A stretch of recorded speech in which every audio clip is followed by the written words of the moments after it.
Hey everybody, it's Lon.TV, and there is another attempt out there to get a Locast-like service running, which allows you to watch your local broadcast stations for free over the internet. It's called LocalTV Plus. It's only operating in Boston, and in this video we're going to look at whether or not this new attempt will survive and some of the challenges that we've seen to similar services in the past. Let's get to it. Now, unfortunately, I can't show you LocalTV Plus in action because you have to live within 100 miles of Boston in order for this to work. And although I am close to Boston, I'm just outside where their radius ends, so I cannot use it here at my house. This is available on iOS devices only. That includes the iPhone, the iPad, and the Apple TV. The reason is that the developer is an iOS developer. This is his experience area. So that's why he's focused on the Apple platform initially.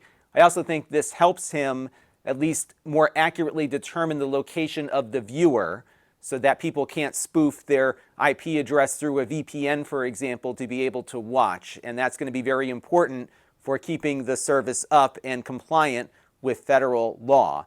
Now, you can learn more about the service over on their website. I've got a link here on screen, Lon.TV/LocalTV Plus.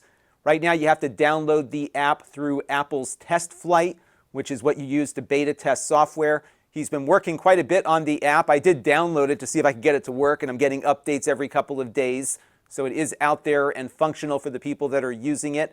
Note that it doesn't have a DVR capability at the moment, so it's mostly just pick the channel you want to watch and hit the play button. But from what I hear, the video quality is quite good. And what they're doing here is setting themselves up as a nonprofit in order to be compliant with federal retransmission laws, and we'll talk more about that in a minute. They have a 501c3 formed called Mass Local TV Incorporated, and as you can see here, at least on their donate page, they've only raised about $60 so far, so I think they are probably well within what the law allows, and again, we'll explore that in a minute. Now, they are using a television antenna up on a roof here in Brookline, it looks like, to bring in some of those channels. They may have a few other antennas around the Boston area, but this is how they're doing it, basically pointing an antenna, grabbing the ATSC 1.0 signal, and pushing it out over this service through a data center. And then, of course, you've got your channel guide here to tune in to the channels that you want to watch. Now, LocalTV Plus is the latest attempt to try and find a legal way to retransmit over-the-air TV broadcasts to people living within the footprint of a particular set of TV stations. And the reason why this is something that people want to do is because it's getting very expensive to watch broadcast TV using a cable subscription or using a streaming subscription. So for example, here in my neck of the woods, I'm paying $32.75 a month to Comcast in broadcast TV retransmission fees. And all of this money doesn't go to Comcast. They take it and give it to the broadcasters who require Comcast to pay them on a per subscriber basis. And as you can see here, I'm spending about $400 a year now to watch my local broadcasters. And this fee goes up every single year. And as more people cut the cord, they keep raising the fee to offset what they're losing there. So if you are with a cable provider or you are with a streaming service, you're paying for something that you might be able to pick up over the air with an antenna. And the reason why these services are trying to pop up is that not everyone can receive all the stations in their area with an antenna because of signal blockage from buildings or other issues that might impede that signal arriving to them reliably, which is why there have been attempts to try and find a legal way to do this to avoid paying these fees. So will LocalTV Plus survive? Well, the legal theory they are working on is the very same legal theory that Locast was using, and I'll talk about Locast in a minute.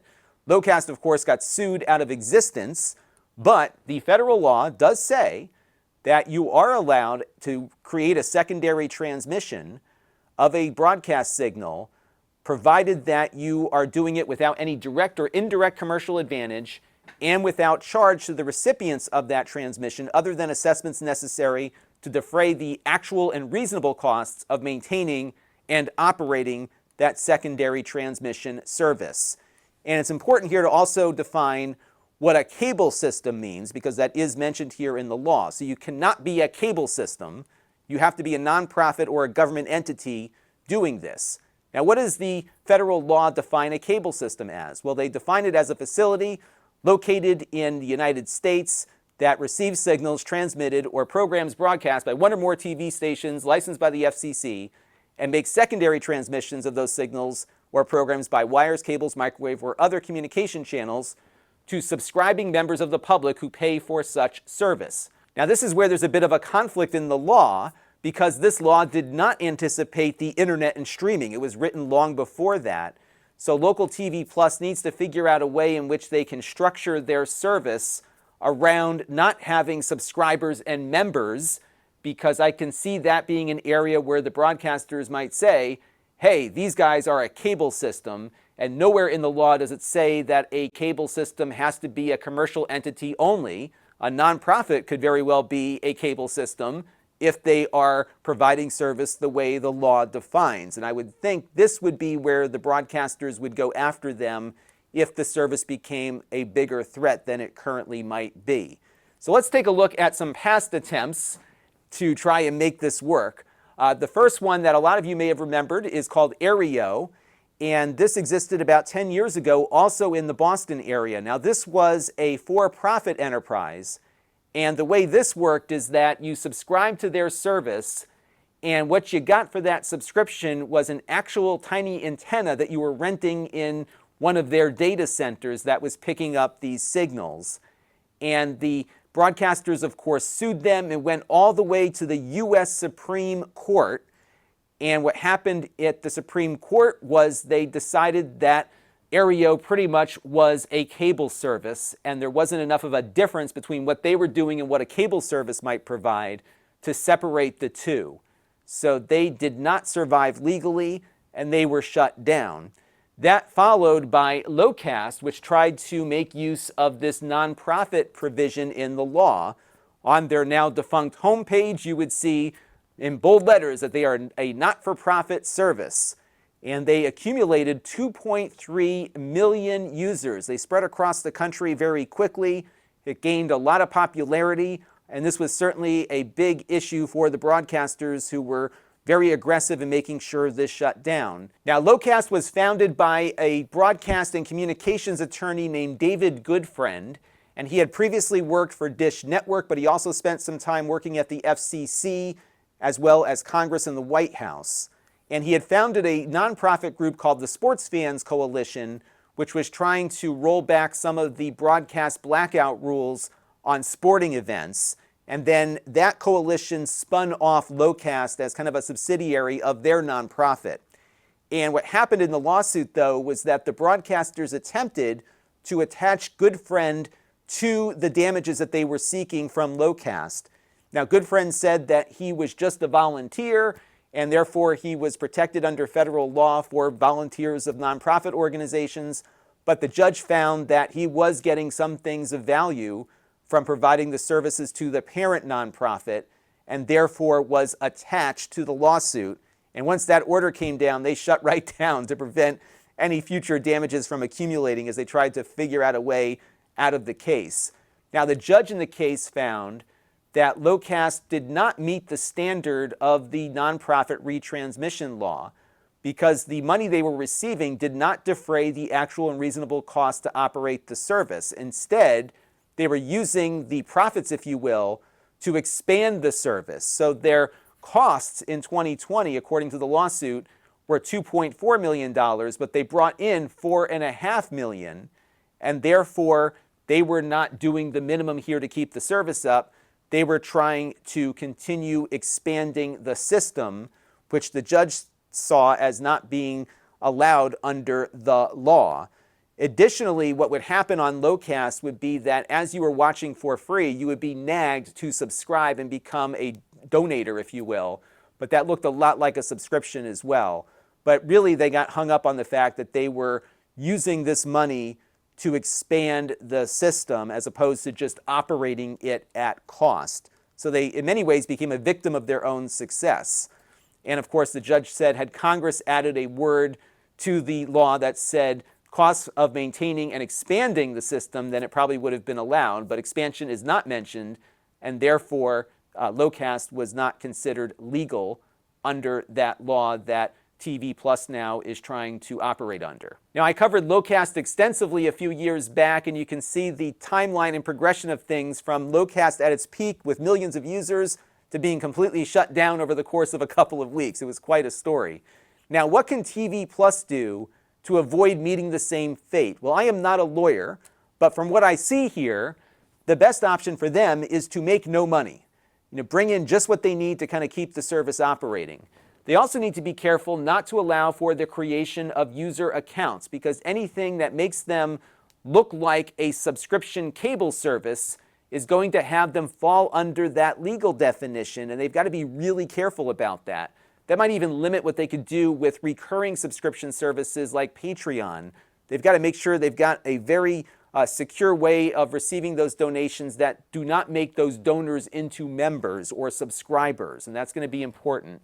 They also have to be very careful about expansion, because if they do expand and they had extra money left over, the argument could be made that they were using that revenue to expand the service. So I think what they might need to do is open source the code, because they can't make money on it anyhow, and allow other nonprofits to use it in their area. And that might allow for all of this to work under the very narrow definition in the law. So it'll be there. The problem with this is that it's going to be hard to keep it reliably operating if you have these nonprofits that cannot make any money, really can't afford to pay anybody to do the work. It's going to be something that's kind of pieced together, I think, by hobbyists or interested developers, kind of like what we're seeing here. But that's probably the path forward to have this kind of service operate. And everyone involved with it just needs to be very careful not to trip over the line in becoming a cable system. But at the end of the day, this entire legal argument is going to be rendered moot by the ATSC 3 Next-Gen TV standard that will be encrypting all of the over-the-air signals from most of the commercial major broadcasters. And because the Digital Millennium Copyright Act makes it illegal to circumvent technological measures that control access to protected works, if your nonprofit was circumventing ATSC 3 encryption to retransmit the signal, you would be breaking the law, because it is illegal under all circumstances to circumvent things. And I know a lot of you have written in about the 1980s Sony case that allows you the right to record things over the air onto your personal VCR. This DMCA law applies here as well. You cannot circumvent encryption legally. So what will happen here is that in the future, once we switch over to this new standard, and if the broadcasters are allowed to encrypt those signals, the services like LocalTV Plus and other nonprofits will really not be able to operate, because they cannot legally retransmit the signal because it was encrypted first. Now, the Librarian of Congress can make exceptions to this, but the list of things that the librarian can use to make those exceptions are very narrow. So, for example, item 1 there involves the availability for use of copyrighted works. You can't make the case that this content is not available anymore. It's being broadcast and available to subscribers or over-the-air tuner watchers who have a tuner capable of decryption. They also say that you can use it for nonprofit purposes, but only for archival preservation and educational purposes. You might make the argument that some programming is educational, but really it's going to be a stretch to allow retransmission under that carve-out. They also talk about the impact that the prohibition on the circumvention of technological measures applies to works on criticism, comment, news reporting, etc. You still have fair use to use some of that content in your YouTube video, and you could probably circumvent for that, but the reality is you're not going to be able to make the case that this will apply for just a blanket retransmission of a signal. Additionally, you don't have much of a leg to stand on here regarding the market circumstances here as well, because the broadcasters can make the argument that making this content available will hurt the market value of their content because they charge cable providers so much to retransmit it. And there's another one called such factors as a librarian considers appropriate. Again, I think it's going to be a really big stretch here to allow anyone to retransmit an encrypted signal in the future. And that is why they are so eager to put this in place. It isn't so much about the content itself, it's the transmission that they're trying to protect under copyright law, because the value of that transmission based on the monthly fees they collect is becoming so high that it's now exceeding advertising. and they don't want to make it easy for an organization like LocalTV Plus, even if it's completely operating legally, to retransmit their signals easily. So enjoy it while you can. I don't think it's going to last too much longer. They will be able to operate, I think, provided they fit within the narrow bands of that law, but I don't expect this to continue working after we make the transition to ATSC 3 unless we are successful in stopping the DRM. That's going to do it for now. Until next time, this is Lon.TV. Thanks for watching. This channel is brought to you by the Lon.TV supporters, including gold level supporters Brian Parker, Budley, Hot Sauce and Video Games, Steve Green, and Amda Brown. If you want to help the channel, you can by contributing as little as $1 a month.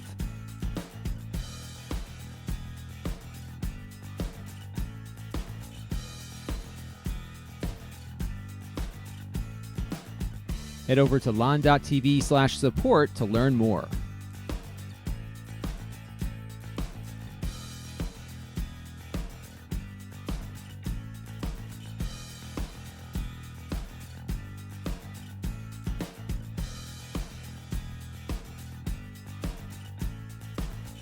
And don't forget to subscribe. Visit lon.tv/s.